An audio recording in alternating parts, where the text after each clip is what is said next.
Hello, everybody, and welcome to another episode of WOW Talk. Today is a special episode. We're doing it a little bit earlier than regular. The reason for that is because we have two special guests. One is the founder of the wonderful world of weirdness, John Clark, lovingly known as Old John.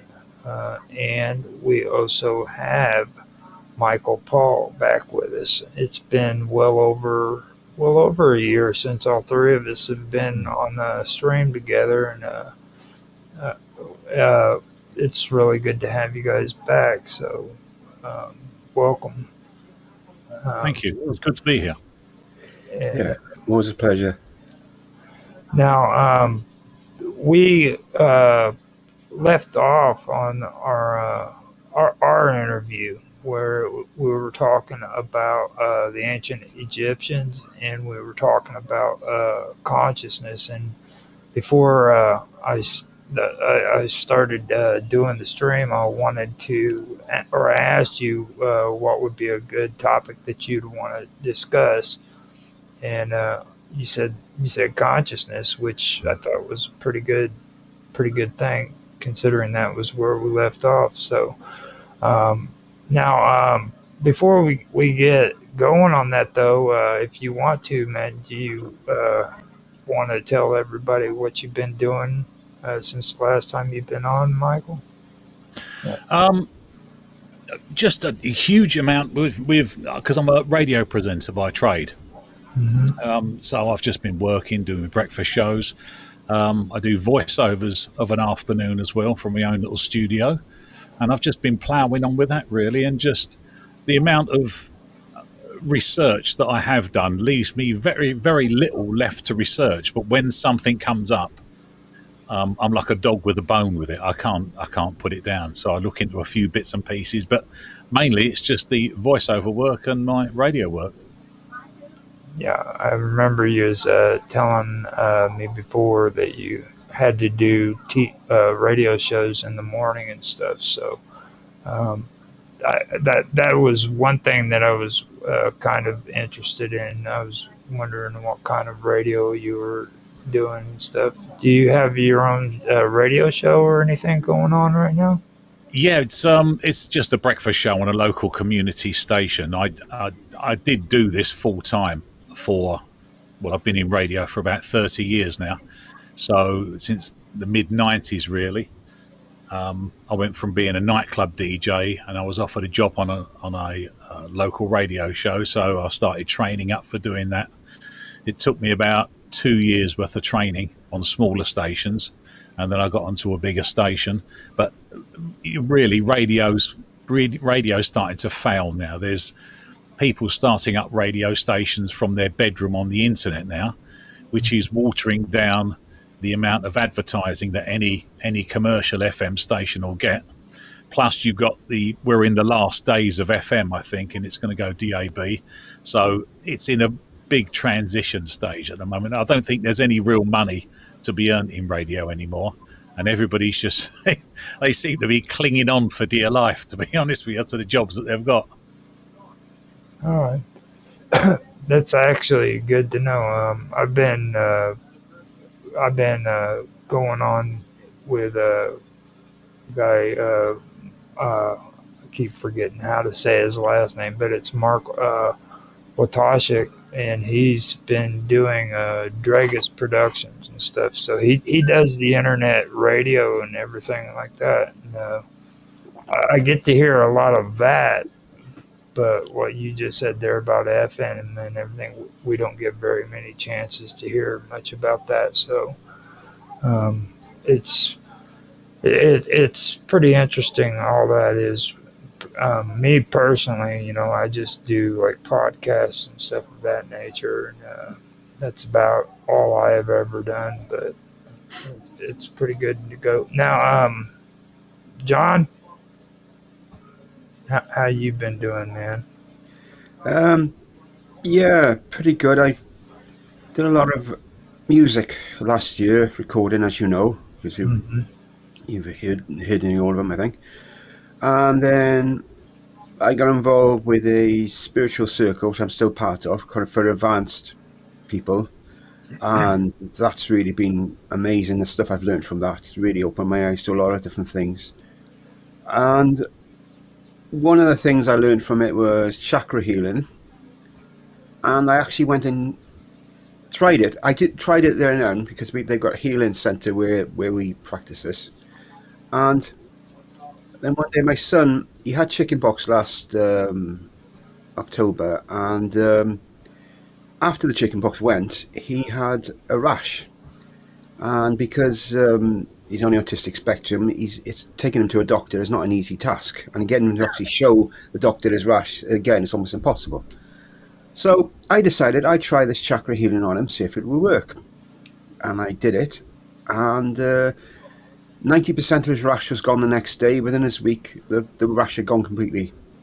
And so from there on, I started doing a few chakra heals on a few other people, just as practice. And then that developed into remote chakra healing, so I could do it to anyone all over the world.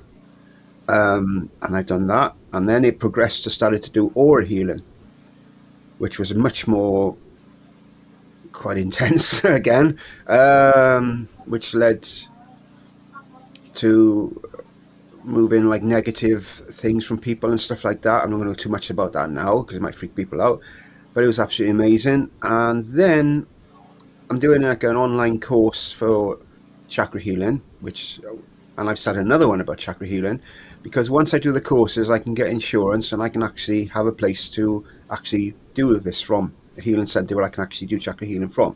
So that's my long-term aim, to do that. Also, then one day I just put the computer on. It was an advert for a Reiki course. Now I know that you should do Reiki hands-on with a physical person. I know that, but it was so cheap. I thought, well, I'm gonna have a go at it. So I learned to do the course. Learned a lot about it. And what struck me was the absolute power of the Reiki, especially the symbols. It just really blew me away. It added something to my healing which I never had before. And I'm doing a proper in-person Reiki course starting hopefully next month. So, and that's the direction I'm going at the moment. It's just healing and go from there. And I will just say, taking back to the subject of consciousness, part of the stuff we've done in the circle is about finding out if we're light workers, if we're what's the word? I can't think of the word of it now. You know, they say some people have come from Orion, some people, you know, are coming with words they're not, you know. Well, there's a very gifted individual there who told me my ancestors, where I come from. Mm-hmm. And through a deep meditation, we do a lot of meditation there, I actually went back to the planet from where I was originally from, or where my ancestor was from, or from my, you know.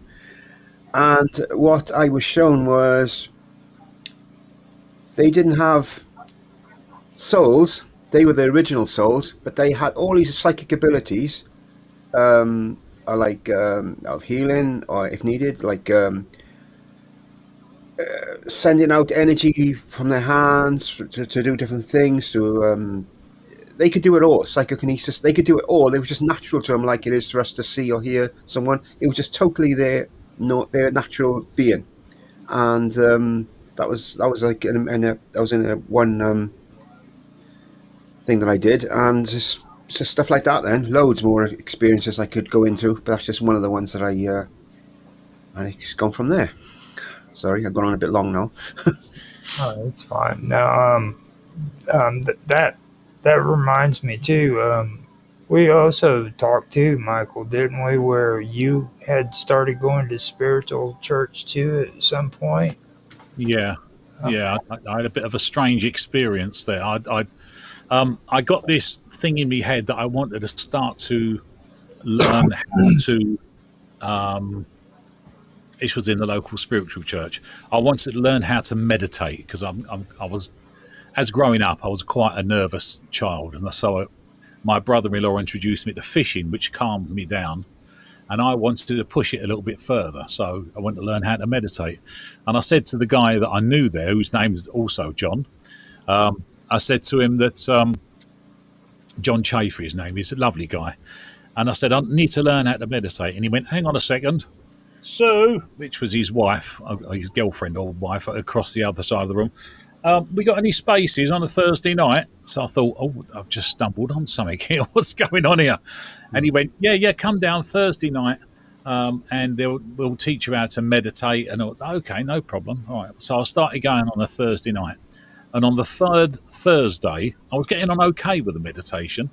On the third Thursday, they kept bringing up the word, the circle, talking about what they were doing. So I thought, it's a bit strange. I thought I was just being told how to meditate. And it went on a few more weeks, and it ended up that they was training mediums, which I had no idea of at the time. Yeah. So I thought, well, all right, yeah, we'll go with it. So I just kept meditating, and then a few strange things happened that I can't exactly put my finger on what went on. And they said to me one week, right, we're going down to Southend this week. So there would just be me, you and John. So, okay, no problem. So I got in the car, went down to Southend, and Sue said to me, you're going to give somebody a reading tonight. Just sprung it on me like that. And I went, whoa, hang on a minute. I've no idea what I'm doing here. She went, no, you can do it. You can do this.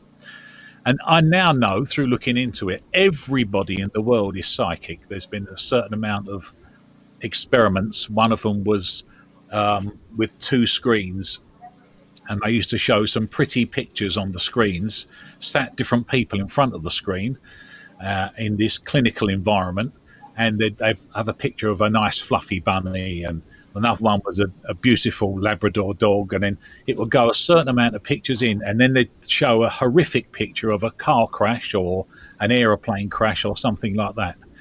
And they wired the people up to the nearest thing that I could say is it used to measure the water in the skin, and they used to measure the fight or flight portion of your brain when that takes over. So they measured your heartbeat and so on and so forth. And they found out 6 seconds before they showed the horrific picture, everybody startled themselves. Not outwardly, but their skin got more supple. The heart rate picked up. They were sweating. And then they showed the horrific picture. And then at the end of this experiment, they came out and openly said, in this report I read, that everybody is psychic. Everyone. You've just spent so many years looking the other way and being in the material world that we now forget what we can actually do. Mm-hmm. So, I had a conversation with John before we went live, and John was saying that, we do forget. We just remember when we see something, and it looks like we should belong there. We get a drawing towards that thing, but we're just remembering what we actually forgot.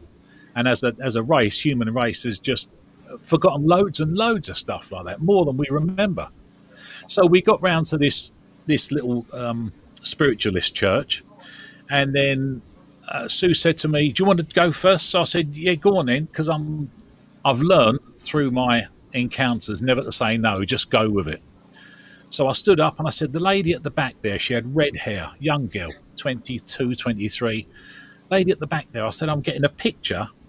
And I was getting a vivid picture in my mind, but I didn't realise whether I was doing it through imagination or whether it was just appearing.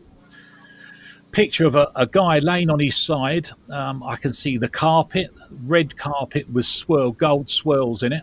There's a 4-poster bed. Well, no, it's like a bed knobs and broomsticks bed with the brass top and the brass bottom. It wasn't 4-poster, but it was all brass. I knew that he had brown hair, but he dyed it black.